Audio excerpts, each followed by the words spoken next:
Hello and welcome to a new episode of the Cradle News Roundup, coming to you now twice a week. My name is Esteban Carrillo. I am the news editor for the Cradle, and as usual, I'm joined by my colleagues, content creator and writer for the Cradle, Karim Shami, and content creator and social media manager for the Cradle, Sima Ithaim.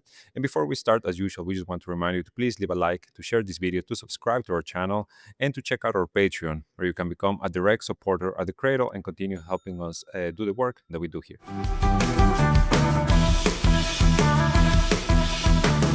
So, as we are recording this, it's been a few hours since the shooting in the U.S. Capitol, in which two Israeli embassy staffers were killed by the suspected shooter, 30-year-old Elias Rodriguez from Chicago, allegedly a med student with no past criminal record. This is the information that is available right now as we are recording.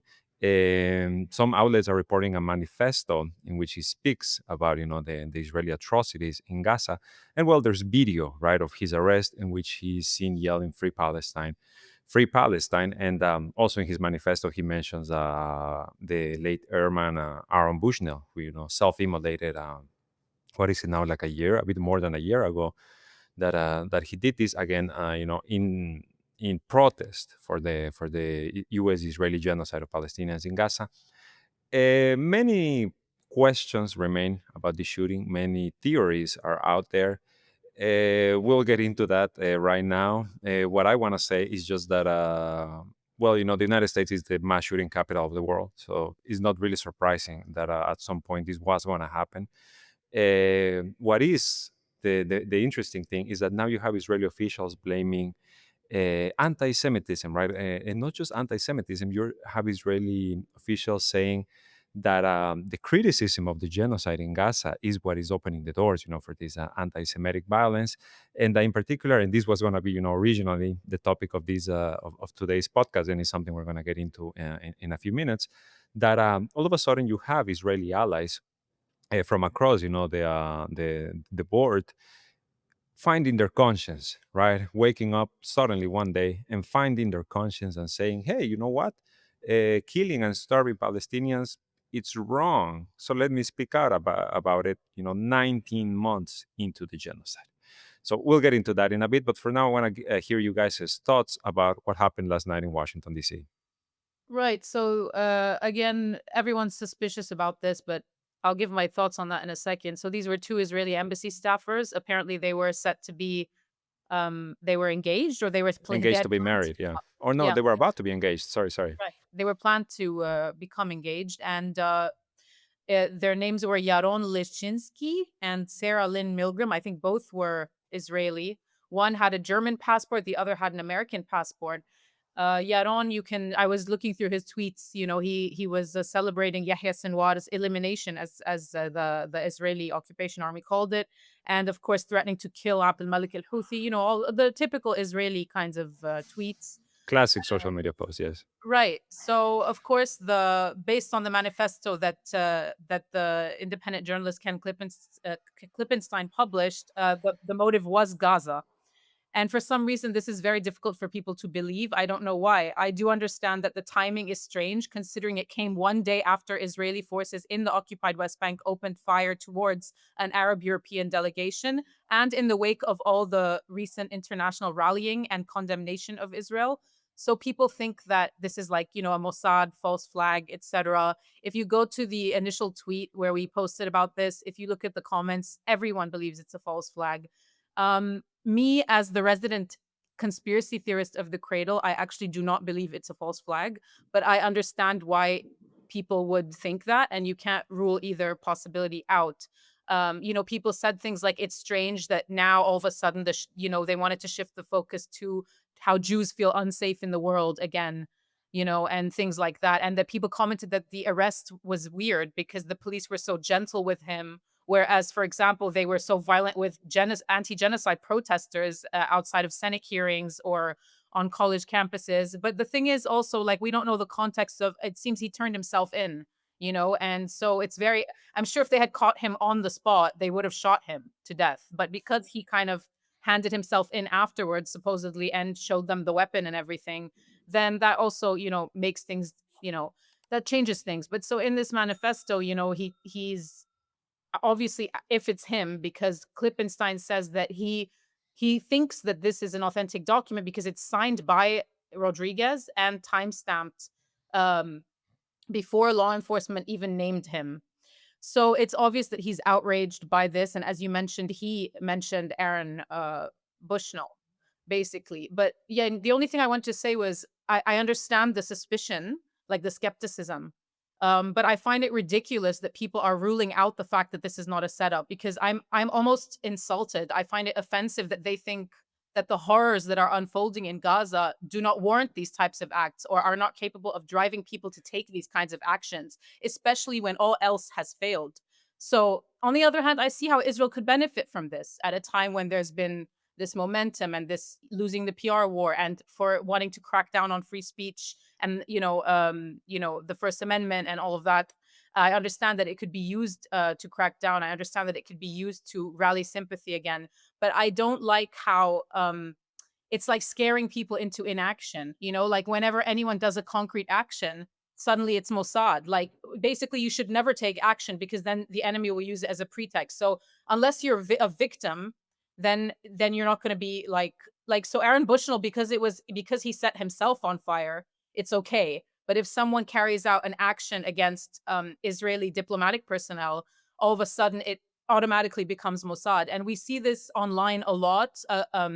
Among self-proclaimed pro-Palestine users, where even when you see a resistance operation in the West Bank, people will strip Palestinians of their agency and resistant nature and claim that this was a false flag, like even in the West Bank. So they always do this. So I'm just saying you can't, assume.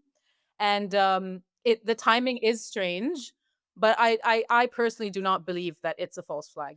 So No, about the shooting, that's what I have to say. yeah, yeah. No, no, for sure, and I think, well, first of all, just for algorithm purposes, we of course do not endorse violence against anyone, really. It's unfortunate that this is, I guess, beginning to happen. As you said, Sim, I think what I want to rescue from what you said is that, and it's something I mentioned that is not gonna stay in Gaza, right? Like we were talking about 19 months of just the worst thing human being can do to another human being, and we are seeing it live, day in, day out. The babies, the children, the women, the elderly, the sick, the everyone, just the way they have been massacred and dehumanized. First of all, it's gonna be used not just against Palestinians, right? Like down the line, this is just gonna become the modus operandi against anyone who stands in the way of a neo-fascist project like the Israeli government is. And also, if there's this much disregard for international law, right? Like, where's the coalition of the willing to stop this genocide? um, the pressure is going to keep building inside these Western societies, and it's going to explode in these ways, right? And you're going to have these types of situations, and it's like by design this is going to continue happening unless something is finally done to release the pressure and to bring Israel to account, bring Israeli authorities to account for their crimes. Karim, what do you think of this whole situation of the shooting in Washington? Yeah, I think because all of what we are seeing on our mobile phones and what Israel is committing in Gaza, and nobody is doing anything, especially Arab states. So I understand that some people will take matters into their hands, and maybe that's what he thought he can do, and he did it. And as I was talking to Sima previously, I don't think it's a false flag, and because it's not a car bomb, or they didn't kill the shooter, and the shooter is there, and he will stand in the court and he will talk more. You know what I mean? So I don't think it's uh, it's like a Mossad agent did it. You know what I mean? Yeah, it's insulting to just assume any action against an Israeli anywhere around the world would be Mossad. Like, I understand it. We've seen time and time again these kinds of operations. We've seen Zionists themselves vandalizing synagogues with swastikas. We've seen this kind of false flag thing happen, but that doesn't automatically mean that everything that happens is a false flag. Yeah, and I just wanted to say, people usually they don't talk about it. What's happening to Russians or to Ukrainians that are against Zelensky? And for instance, two or 3 days ago, they killed they killed a pro-Russian uh, politician or pro-Ukrainian Russian politician in Spain. He was like driving his kids to the school, but nobody said it's anti-Semitism or anti-Ukrainian or anti-whatever. I But don't think go ahead. Go ahead. Sorry. I don't think this works anymore. And I heard Sima talking, they will take advantage of it. I think the time has passed. They can't take advantage or say anti-Semitism anymore. Nobody cares, They to I can be don't. say honest. it, but I it don't. doesn't mean everyone's They gonna will fall. say Yeah. it, yeah. They will have something to say, No, yani. they will take advantage of it, Karim. Like Yeah, it's never Yeah, too they late. will, especially in the yeah. US. Yeah, Okay, especially in the so U.S., especially in the yes, West, to silence voices. Remember what just happened this week? That they sanctioned the person in charge of Red Media, who was one of the outlets like the Cradle that has been speaking out against the genocide, and the EU Commission, the EU Council sanction him directly. So now all of a sudden you have this thing that I mean, October 7, we all know that this was the Hannibal Directive, right? That killed most, or at the very least, a large chunk of the Israelis who died that day were killed by their own army, and yet we're still hearing this discussion that this was, the worst day in the history of the world, the worst attack since 9/11. So the shooting of two embassy staff outside the Capital Jewish Museum, like this is so much, It's a mini October 7 almost, I mean, in a that's how way. it's going to be framed for sure. That's Yeah. how it's going to be framed. So and well, to just remind our viewers, please, this is also a perfect instance to continue supporting outlets like the Cradle, because all of a sudden we're all going to become targets. Everyone who has spoken out against the atrocities in Gaza is going to become a target. So go and support us, please, to all of our faithful listeners. I wanted to Go ahead. clarify something. So what I meant is that the anti-Semite or anti-Semitism was produced by the West and by the Israelis to gain empathy from the people. And that's what I meant. It doesn't work anymore. And for instance, what happened before the spread of internet and the news, and people are getting news from directly from the people, not from a journal, not from like journalists or from a news outlet, mainstream media outlets. So what I meant is that usually Israel used to commit atrocities, and people on the West, on other places, they are fed that don't talk anything, you will be anti-Semite, because these people like had bad history because of the Nazis and because of whatever other Europeans. That's what I meant. Now it doesn't work. What Israel is doing in Gaza, that doesn't differ than what maybe happened to them. You know what I mean? Especially the history. And for instance, uh, uh, when you ask for evidence for what happened in the 40s, they will give you the same evidence, and you have to believe it. But what's happening now in 2025, full HD cameras and mics, and people are dying, and we have records and names of the people that were killed, and they don't believe it. So that's what I meant. No, it doesn't work anymore. Yeah, no, and it's also the fact that, first of all, everyone with a working brain knows it has nothing to do with Jews. It has to do with Israelis and Zionists, whether they're Jewish or otherwise. These are diplomatic personnel. If the shooting had targeted a mother and her child coming out of a synagogue and they had nothing to do with Israel as a state, Israel, then fine, I would understand trying to jump on the wave of this being anti Semitism. But it doesn't work because they lost the PR war. Nobody falls for it. It doesn't mean they won't use it. Certainly, they will use it and they will crack down hard in the US. But as far as the PR war goes, they will not rally sympathy. And even the European countries, like who have now condemned, which we'll talk about in a bit, are they suddenly, because of this shooting in Washington, going to be like, oh, you don't have to let aid into Gaza anymore? It's fine. Like, I how just start far those children.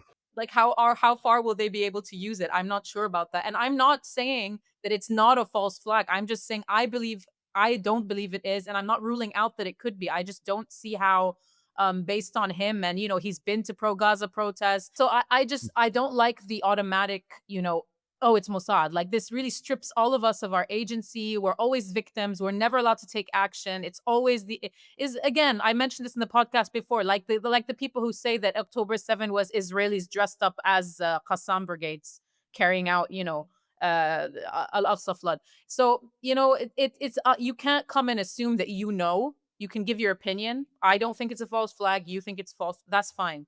But yeah, I mean, nobody knows, and it's No, and again I think you expected. have a you have a point in saying, that the resistance is stripped of its agency by this.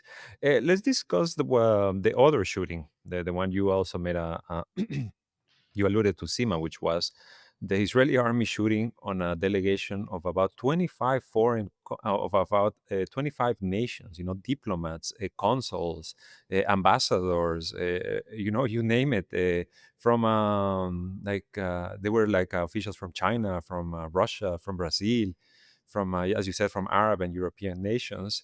In Jenin, right in the West Bank, because when I guess we haven't really discussed too much what's been happening in the West Bank, which is a situation that is uh, not is soon enough going to become as dire as the situation in Gaza, and given the intensity of the Israeli attacks and their annexation of the land.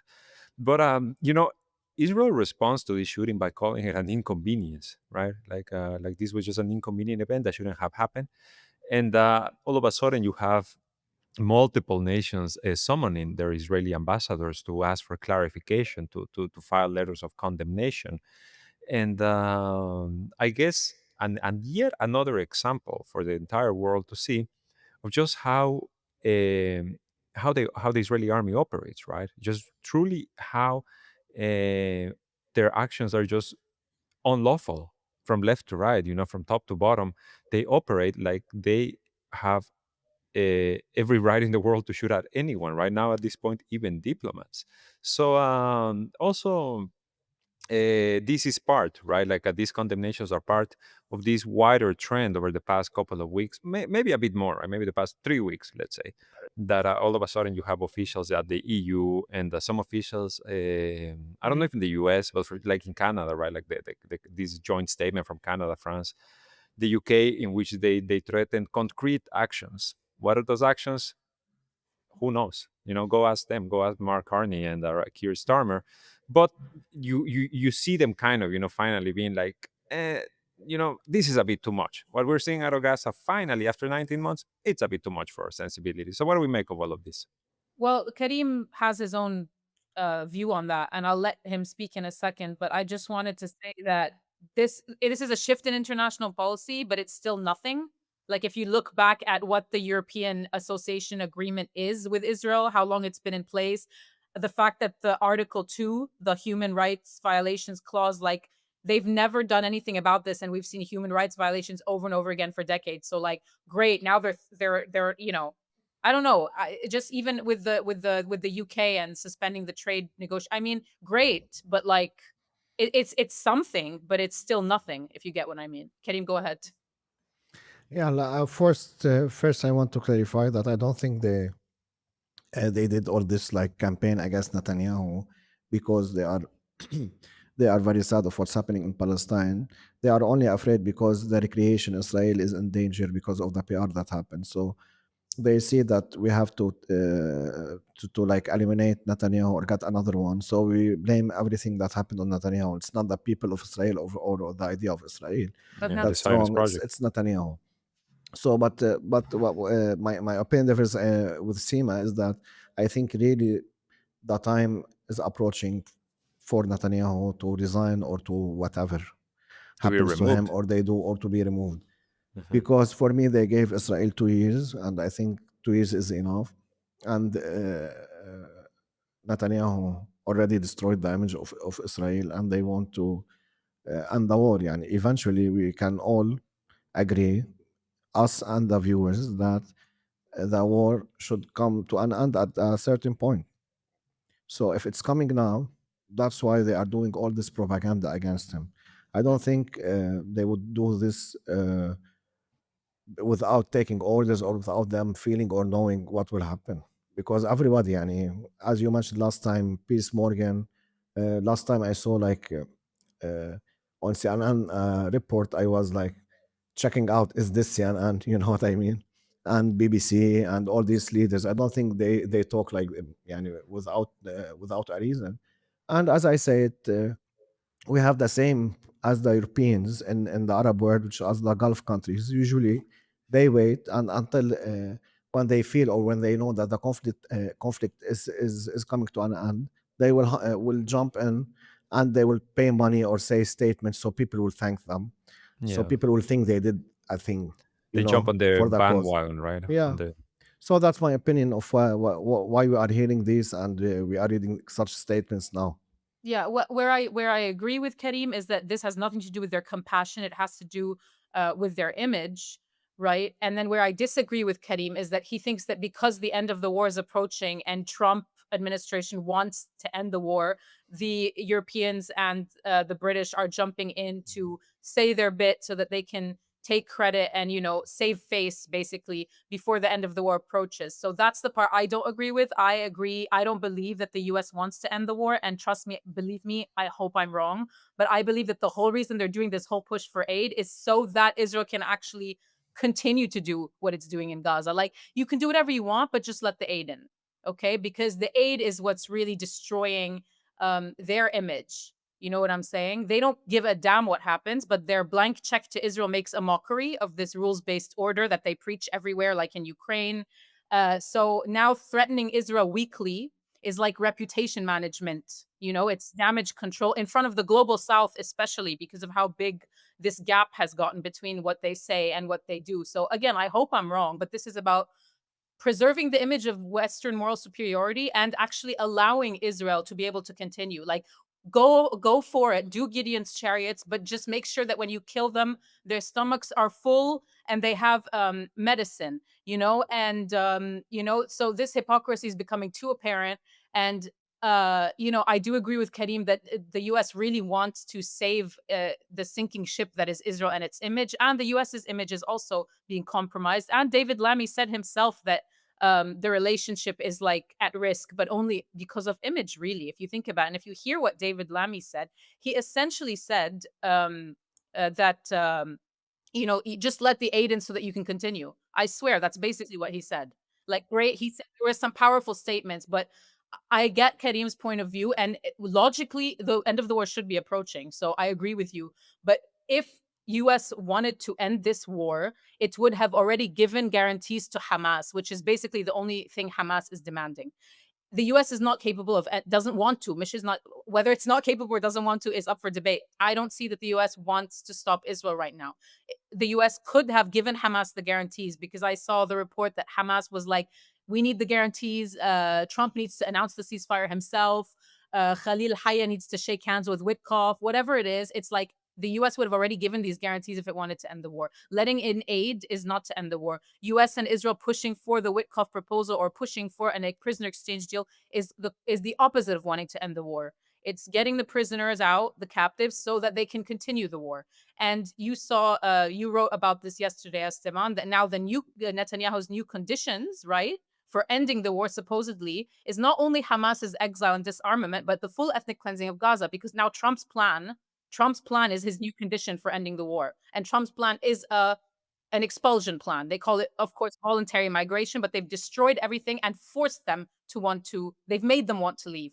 So how the US would have ended it already? I mean, why isn't the US working to So to here's have what I guarantees? think. Here's what I think, because the whole situation with the aid, well, it's been ongoing for 82 days now, right? And just today, the UN says that although aid has entered Gaza, none of it has reached starving Palestinians.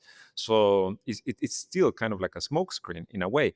And here's the thing: in 2 days, the US created a NGO, the Gaza Humanitarian Foundation, is supposed to start operations in the south of Gaza, where the Israeli army has already built these, quote unquote, aid distribution centers that are going to be managed by US and Egyptian mercenaries, the same mercenaries that were hired during the ceasefire to run the Netzarim corridor and, screen Palestinians who were returning to the north. Now they are going to be in charge of this aid mechanism that has been condemned by essentially every single humanitarian agency in the world, because it says it violates all humanitarian principles and is going to promote the forced displacement of Palestinians. And this is the US plan, this is Trump's plan, this is part of it. And this is what Netanyahu is referring to when he says the condition is the implementation of Trump's plan, which he called revolutionary, right? Like He my loves God. it. Exactly. He adores it because it is going to allow him to continue the war in maybe, in a different form, let's call it, right? Or just like with a different perspective, with a different optics, that oh well, aid is being distributed on the south, and we created, he called it an sterile zone, right? That we're going to create an sterile zone in the south of Gaza, where the survivors of this genocide are going to have to huddle up and hope that Israel doesn't decide to bomb there tomorrow, and essentially agree to never return to their homes. You want aid? You have to agree to never return to your home, and they just wait to be to be pushed out of Gaza to wherever they decide, because that we discussed this on Monday, that or maybe last week, that the discussion right now with the Israeli government is like, which countries are they gonna are gonna agree to take in these Palestinians, right? It's not ending the war. We said it already. Gideon's chariot is supposed to last for a year. Right, like the conquest of Gaza, it's going to be a long-term project. And Trump himself said it from Qatar last week, right, that he wants to create this freedom zone. So at no point in the U.S. agenda, as far as we can see, is actually stopping the war. Is actually be saying like, hey, enough is enough. No, it's simply changing the situation on the ground so that the optics are a bit better, right? And this is where the Gaza Humanitarian Foundation comes in. This is where the forced displacement comes in.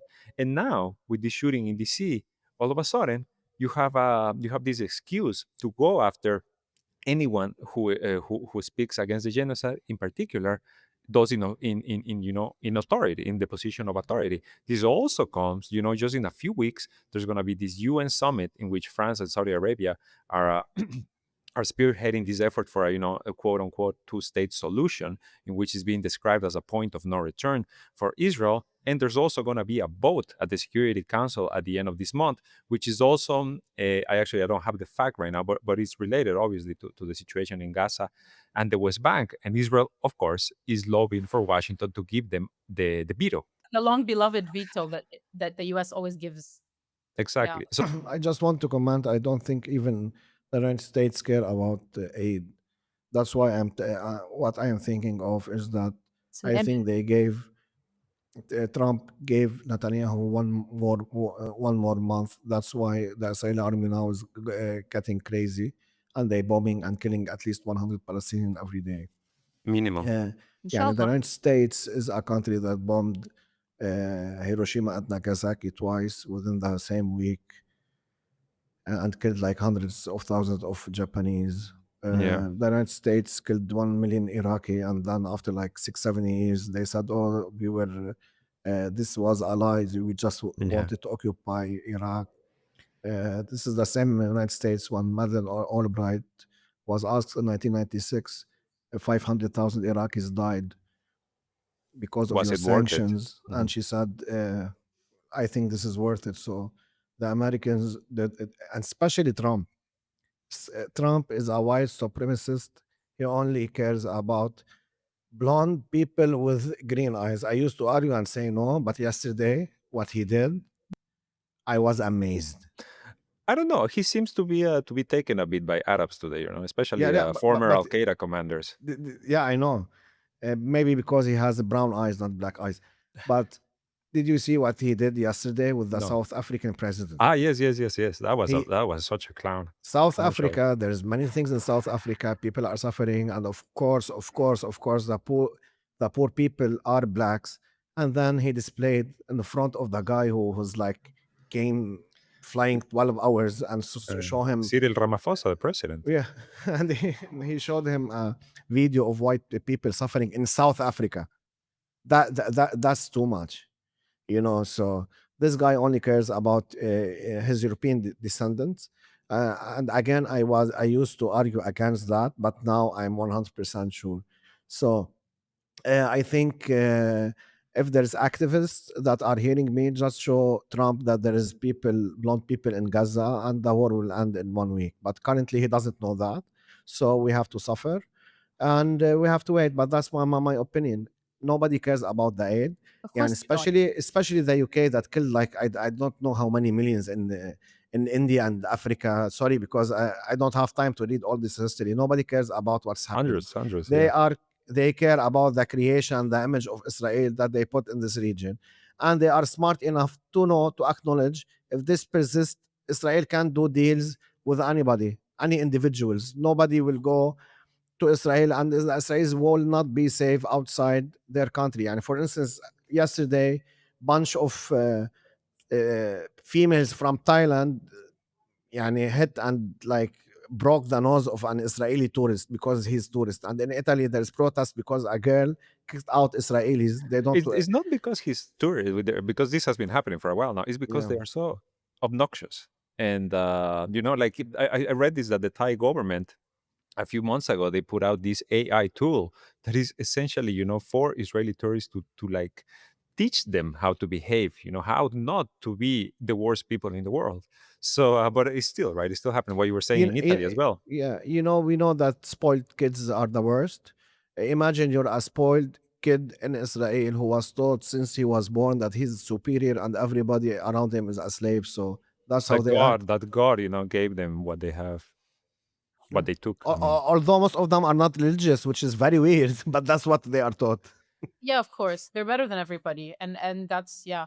And we've seen it everywhere. Like you said, there was the restaurant in Napoli where the woman kicked everyone out. There was like you said, Thailand. It's been all over the place. In South Korea even. And I was telling you guys, like, there was even like everyone was celebrating the fact that Israel came second place instead of first place in Eurovision, even though it probably cheated, as you showed me, Kitty. It probably cheated and should Probably. the second place was not even accurate, but they You're were so disrespecting happy. me, Shizima. Not They were so probably. happy that I showed Israel. you a 1 hour video. Yeah, yeah, I know. They cheated in the votes, and I'm not following Eurovision when there's a genocide, but you know what I mean. And just to build on what you were saying about Trump and the uh, on May 20, Axios reported that Trump was upset by images of suffering Palestinian children, okay, and told his aides to tell Netanyahu that he wants him to wrap it up. I mean, please.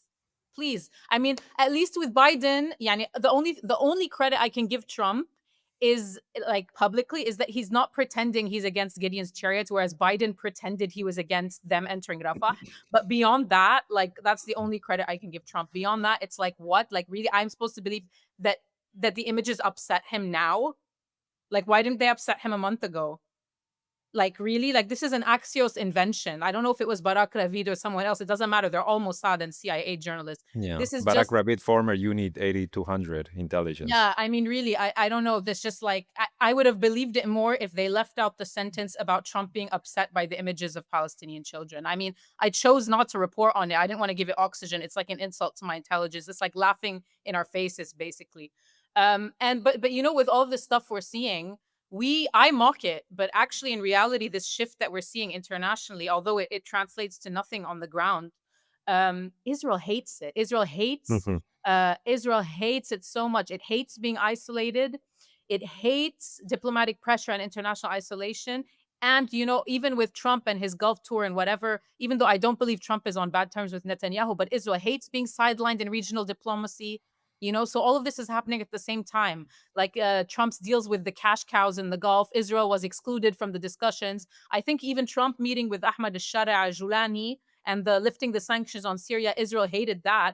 Israel has since before, when the days of the PLO, hated this kind of pressure. Hated whenever there would be any kind of diplomatic strides, any kind of condemnation or pressure on them. I know that from the outside it looks like, okay, but Israel can still do whatever it wants. But Israel absolutely hates this. Okay. And Mhm. that's another reason why people are like, oh, maybe Israel did the shooting in Washington because they're trying to reverse this whole pressure thing. But anyway, so they hate it. They hate it. They hate it. Yeah. It's apparent. It's beyond apparent.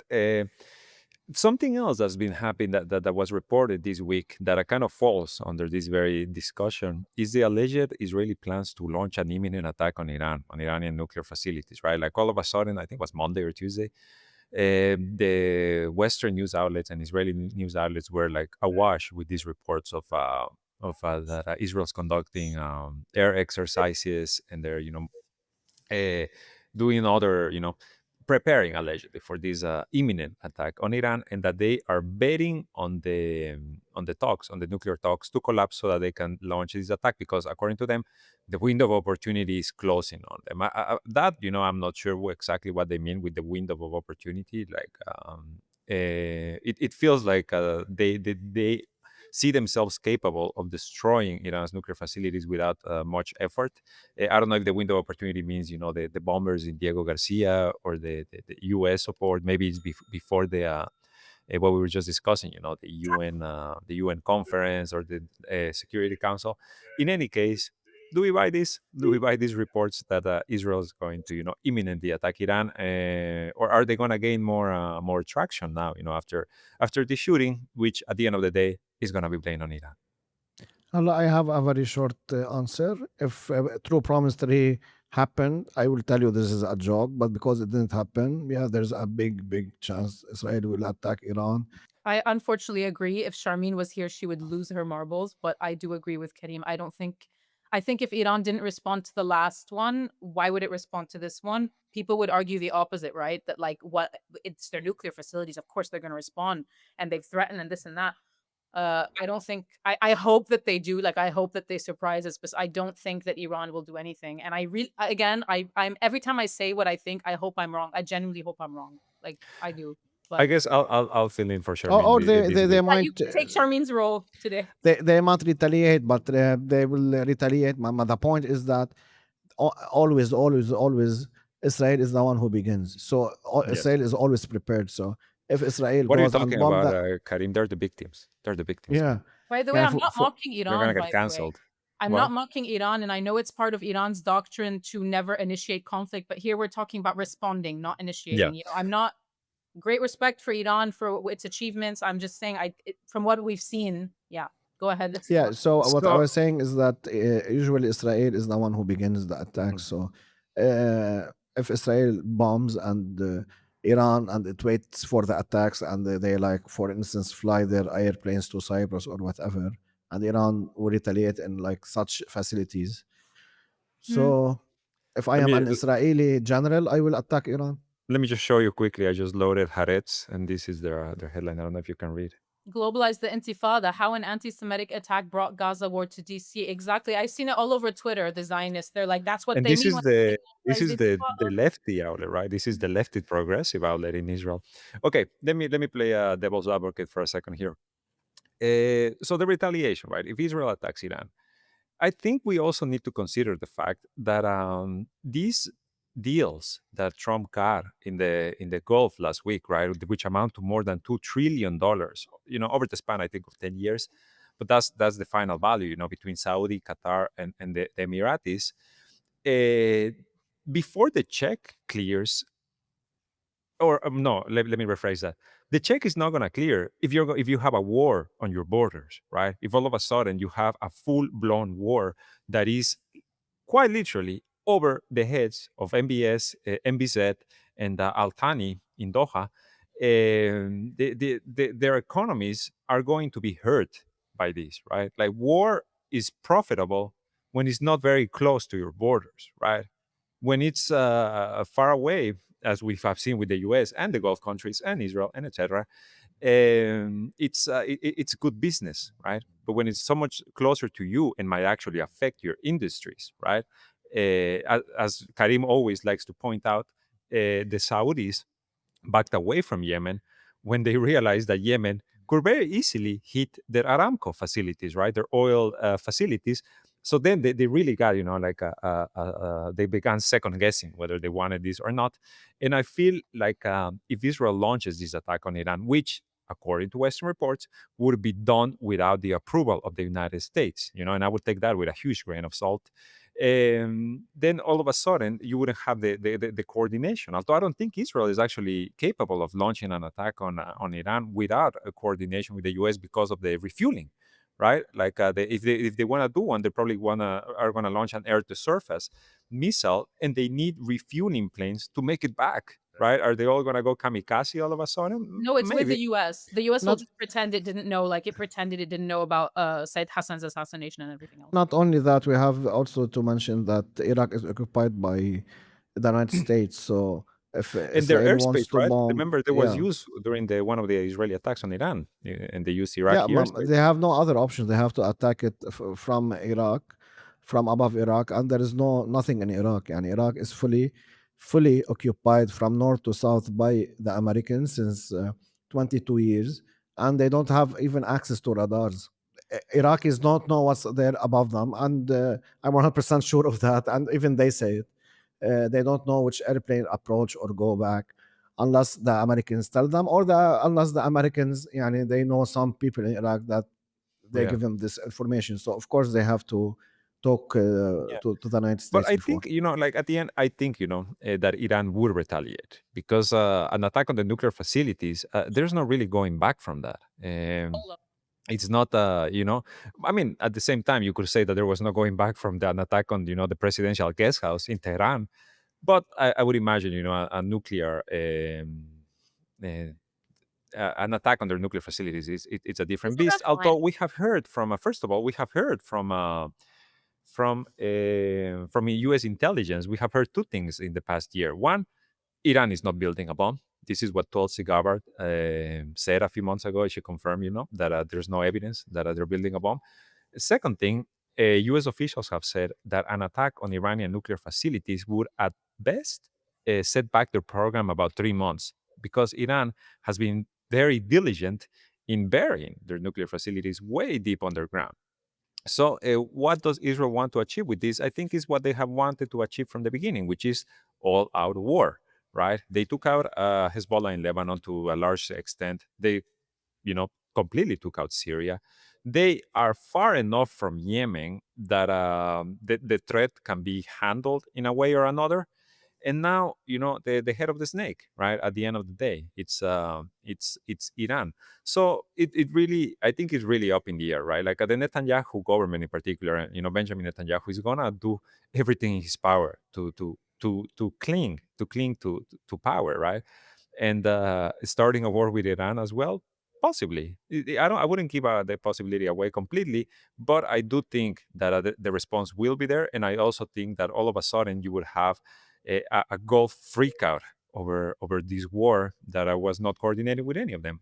I don't So, think but Trump wants it. I don't think Trump wants it, but the Israel firsters in Trump's admin want it, and the Israel Mhm. camp wants Oh, they to definitely want it. forbid Yeah. Iran from enriching even at 1%. That's the Israeli demand, as far as I'm Yes. concerned. But yeah, sorry, Kareem, go ahead. yeah, I just wanted to mention some recent history.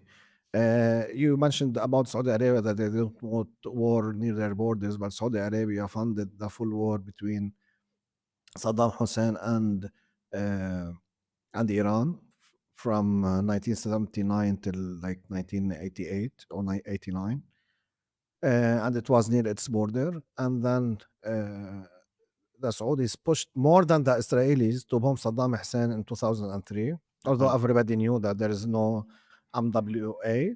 Well, what was it? WMDs. there was There also were no no. NWA at the time. Oh, really? Everybody knew that there were no like weapons of mass destruction, but they pushed for it.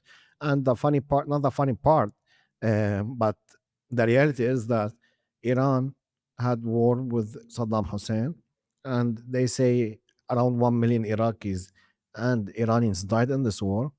And then when United States came to bomb Saddam Hussein, Iran refused because it's a foreign country coming to intervene.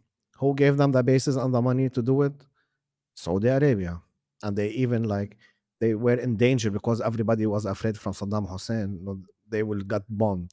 But they did it. And in 2015, they bombed Yemen. So I don't think they have any problem doing Well, I think, the, first the times are different, right? Like, I think, and also just to cut in before I forget that today there's reports that OPEC Plus, which is led, by Moscow and by Saudi Arabia, is discussing a third consecutive oil production hike in July, right after keeping production quotas down for like 2 years, a bit more, essentially just to mess with Biden, right? In large part. But now they want to bring that back up. And I think, this is also because we've been hearing a lot about how Saudi Arabia is scaling back their NEOM project. Today, there was also another report in Bloomberg about how their hydrogen plants may face some issues in demand. So I think the Saudis are all of a sudden a bit concerned about their pockets, right, their purse, and their plans for the future. So that's what I mean when I say, the times are different. I feel like their considerations back then are much different from their considerations now. But at the end of the day, in particular, here with the Emiratis, I think they're just going to fall back in whatever the Israeli position is going to be. Uh, or maybe not, right? Maybe at the Security Council, we'll see the US not veto and, the whole world crumble before our eyes. Oh, Sure. imagine. I'm just imagining it. I'm kidding. Yeah, yeah. And I just wanted to say also, we should not underestimate the power of Israel. Israel, in one hit, was able to cripple the nuclear project in Iraq. Hmm. We have to say that also. So In one if they strike, exactly. in one strike. Yeah. So I know Iran is different and it's bigger, but also they have this capability. Uh, and if they have put in we have to think like Israelis. For instance, if I will send 100 Let's not. airplanes, okay, and Iran will retaliate with 1,000 missile. Okay, but the end game, what's the end game? After 1 year, what will happen? After one year, uh, Israel will be the only nuclear capable country in the region in science and in weapons, and Iran nuclear facilities will be shut down, and they have to like wait 10 years to build them. But you know what I mean? So Mhm. that's what I think they are capable, and especially because the responses through Promise One and Two were like somehow not as people expected, and through Promise Three didn't happen. So that's it. And I'm just thinking as an Israeli, what's the odds? What benefit Israel? They might take that decision. It's not that far. Hmm. In defense of Karim, like, when we say things like don't underestimate Israel, it's not because we're defeatist or pessimistic. It's because I think underestimating Israel is what led us to where we are today. And I'm against underestimating Israel. And there's been a lot of self delusion. There's been a lot of copium. There's been a lot of hopium. There's been a lot of like resistard justification, as I call it. Like, I'm a very pro resistance person, but we call them resistards, basically, me and a couple friends of mine, where it's like no matter what's happening, like hell could be literally freezing over and it's like we're winning, like we're winning.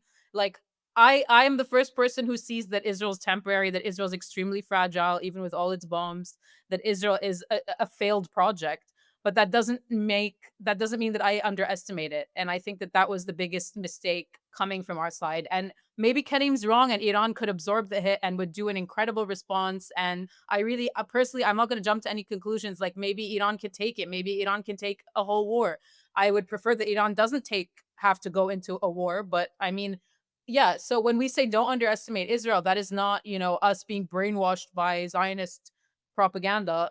It's literally just like after everything we've lived through, we noticed that there's been this flaw You and this cannot lack un- of like being realistic, and you it's cannot underestimate your enemy in war. Like no, that's a ever. simple And fact. and Yeah. people, by the way, people like Said Hassan Nasrallah never did.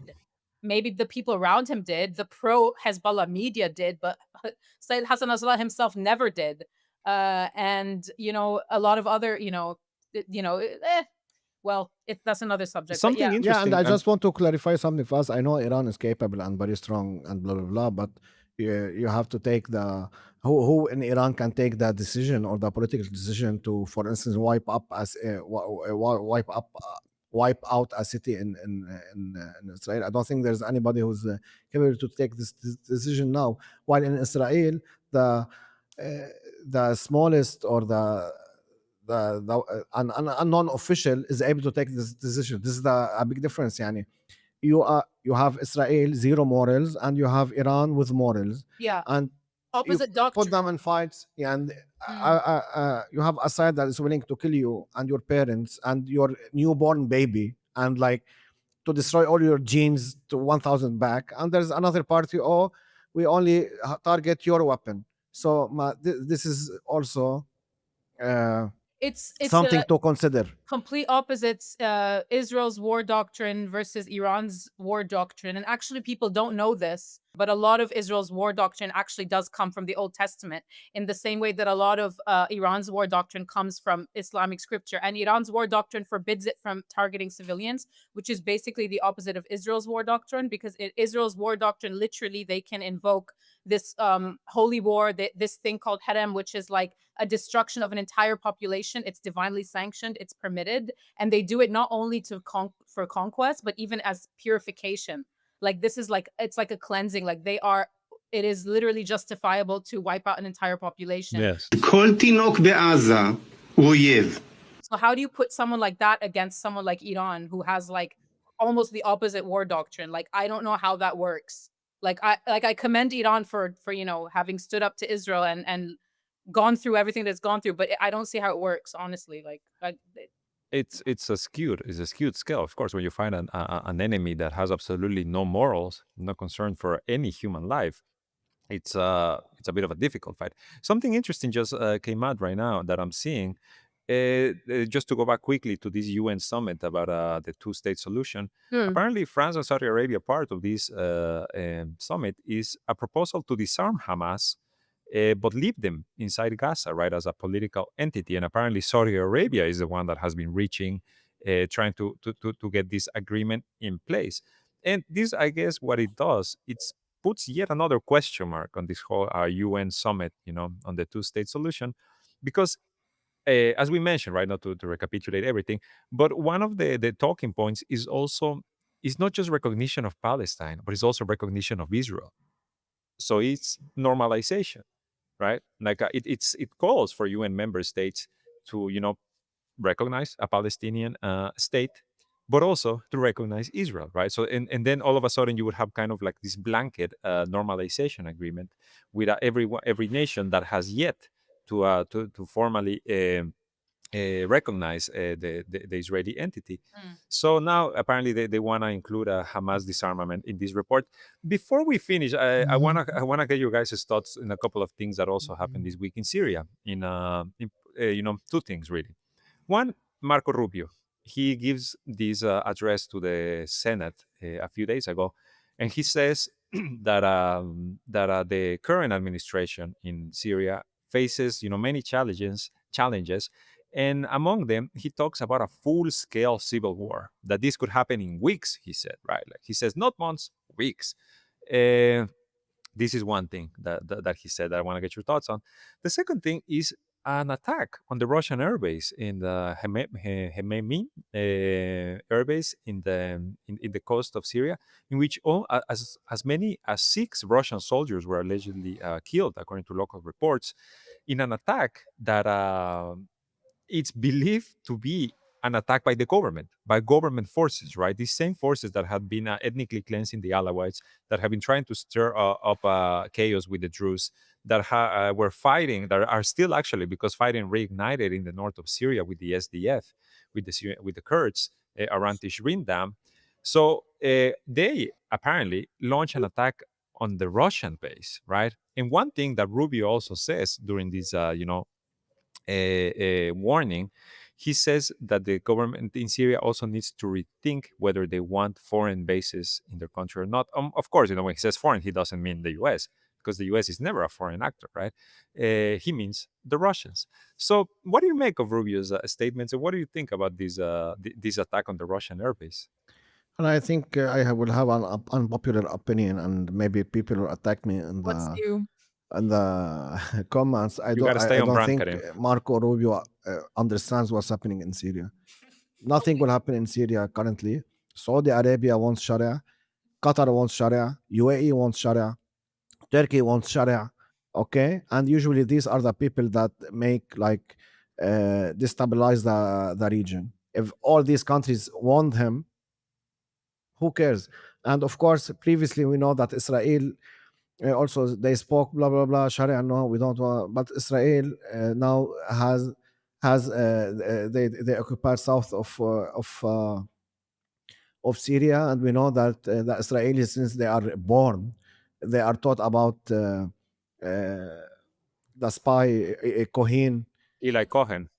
Like Cohen, and they have Netflix and blah blah blah. And now the Syrian government gave them everything about this guy. And what do you want more? So who will What do you want more? destabilize Syria? Who? Marco Rubio?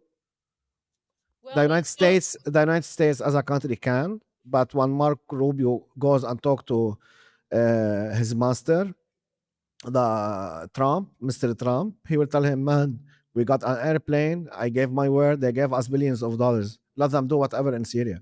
Nobody can act. Nobody will do anything in Syria. That's my opinion. And even if Sharia wants to commit massacres as Netanyahu did in Gaza, everybody will back him. You will see the propaganda of Al Jazeera, of Al Arabiya, of TRT BBC, World, of Sky News. BBC, backing him as they did what happened in the Sahel massacres. So I Okay. don't think anybody can move Sharia. Maybe an individual can do as what happened today in Washington. An individual who's angry maybe can remove him, but a country, I can't think of a country that can remove this guy. Okay, well, just I get what you're saying. Just to go specifically back to the Hmaymim base Attack. drama, did you not? I feel that there's been like a media blackout on this, A bit, a bit. and my question is, why are the Russians silent? Because they want to stay in Syria. I don't know. They seem to be like Or very maybe willing. it's because there's something between Russia and the U.S. I don't know what it is, but what I know is they were Uzbek fighters, right? We don't know the name of the faction, but Yes, apparently Uzbek-led faction. Yes. it was an Uzbek-led faction. But it doesn't mean that it's not government forces because all of these extremists have been integrated into the Yeah, but government's that's forces. what iffy about it, right? Like when we say, are they government forces? Are they not government forces? They're all like the jihadis, the maniacs that went to Idlib to live under Sharia to build the caliphate and are now being folded into the army. So Well, there's and a lot of crossover. hasn't Trump now tasked, Julani or Shada? Sorry. Oh, I'm so sorry, Ahmed Shada. Hasn't Trump now tasked him with like getting rid of these foreign fighters? I mean, maybe he'll find another way around it, like give them passports. I don't know, but till now That's they're what they want. Yeah. right. They're all, they're part of the Ministry of Defense. So people think that they can be like, "Oh, but it wasn't like HTS. It wasn't like it was the Uzbeks or it was this or it was that." But I think they're in the process of, and more so than 2 months ago at least, been integrated into the I mean, that's the point with, Yeah, um don't worry, Sima. They know how to do it. Yani. yeah, I This mean, ha- there's like this not happened in Afghanistan in the 80s, yeah, and like millions of Arabs now live in Afghanistan. They are children of people that of the Mujahideen that went to kick the USSR, and they are there. It's okay. One generation or two, everybody yeah. will The forget reason I'm about it. not getting into the Hmaymim thing in details is because I seen like a dozen different accounts of it. So Yeah, there I is a bit of a blackout.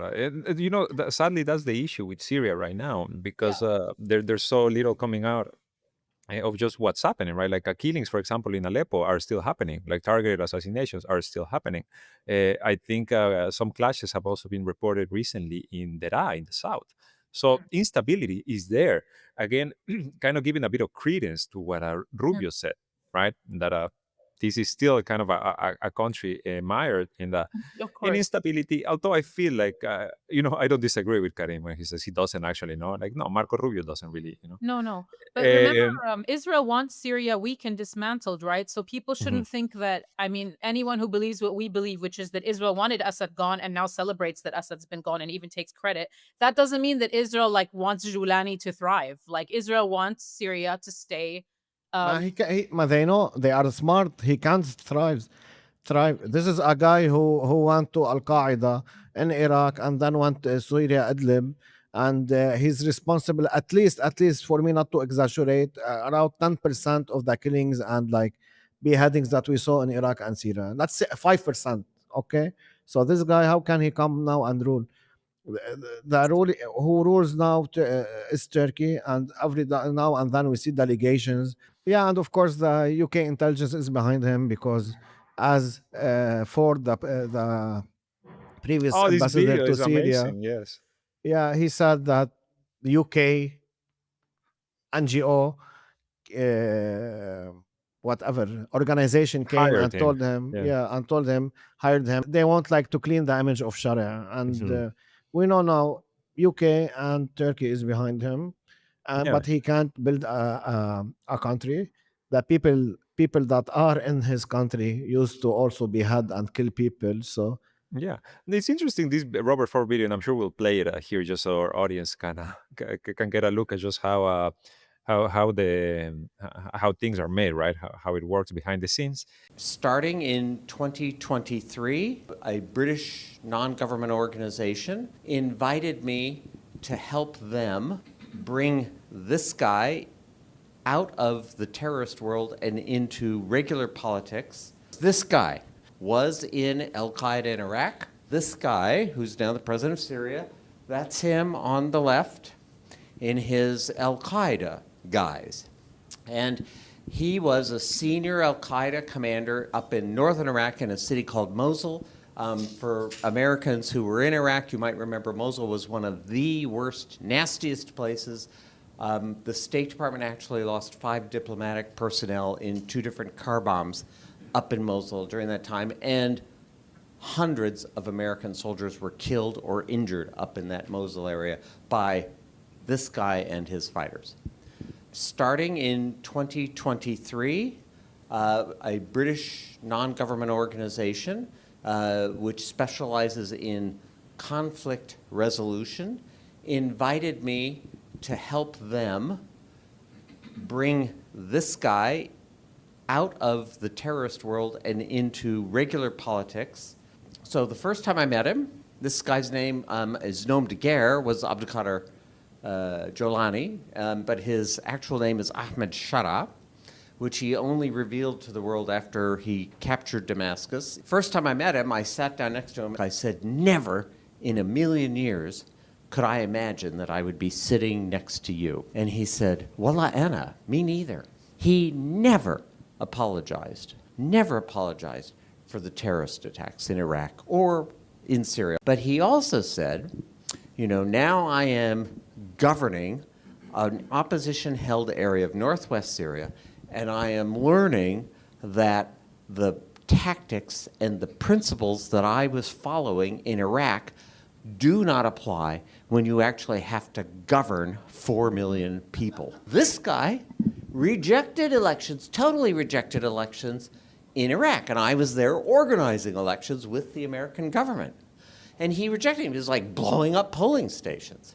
And he did not apologize for it. I want to emphasize that. I told Blinken he did not apologize for these things. But about a month ago, he said, we're going to hold elections in Syria. It's not going to be right away. It's going to be in 3 or 4 years, but we will hold elections. I went to Syria in January. I met Ahmed Shara, the president then. When I saw him in the presidential palace, I said, never in a million years did I expect to see you here. And he kind of grinned and he said, well, I like to keep surprising you. What's interesting about it is that he says this UK NGO hired him in 2023. And we at the Cradle, and I will tell our listeners to go check this out. We have reports from early 2023 talking about Qatar funding efforts and promoting diplomatic efforts to rehabilitate the image of Julani and HTS. And so it just everything kind of falls into place to serve the interest of the Israelis in this case, right? Of the Israeli state. And I agree with you, Sima. Like Julani, the heartthrob, right?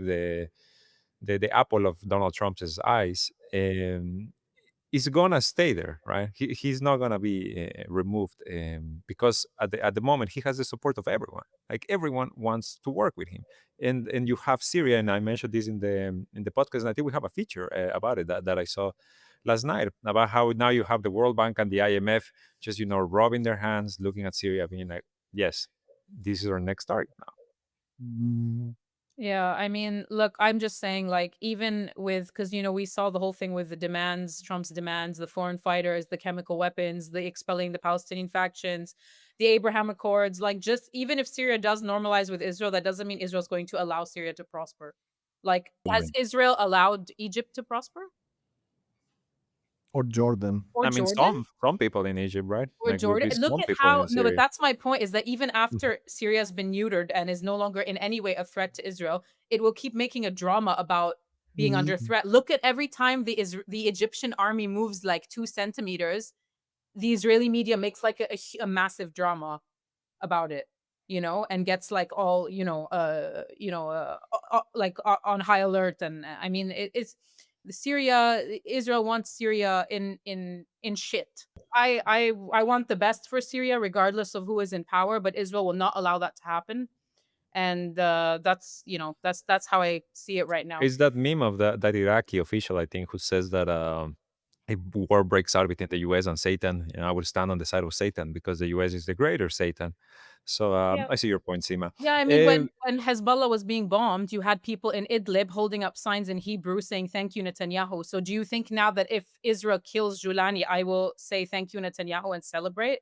I might say at most, I might say what goes around comes around. He had it coming, but I wouldn't celebrate it. I wouldn't be happy about it because I would never stoop that low. But you have people who stoop that low, who advocated for sanctions. When Assad was in power, but now that he's gone, they're celebrating that the sanctions may be lifted and just all the After the hypocrisy. damage has already been done, after 90% of the population Yeah, all the gets sunk under hypocrisy, poverty line. hypocrisy that is not even conceivable to like humanly conceivable. So Any final thoughts? Any final thoughts, Karim? No, I just wanted to say that we have our own thoughts. We are not fed the propaganda from the media or from a cleric in a mosque. So that's why we think different than other people. Although unfortunately, I feel that we are the minority, and I hope this minority will affect other people. And the best way to help this minority to affect other people is to please become a supporter of the Cradle on Patreon and to share, to like, to subscribe our videos. We need your support more now than ever because the night is darkest before the dawn, and right now it's pretty dark. So we want to urge you to go check out our Patreon and to support us in any way you can. Hopefully soon enough we'll have our YouTube channel monetized. You can also will be able to support us through here, and also check out subscribe to us on Rumble. We are on Rumble as well, just in case you don't know what might happen. With that being said, I also want to ask you to please go check out our social media platforms. You can find us on Telegram, on X, and I want to thank you for joining us today for the Cradle News Roundup. My name is Esteban Carrillo. I have been joined by Karim Shami and Sima Itai.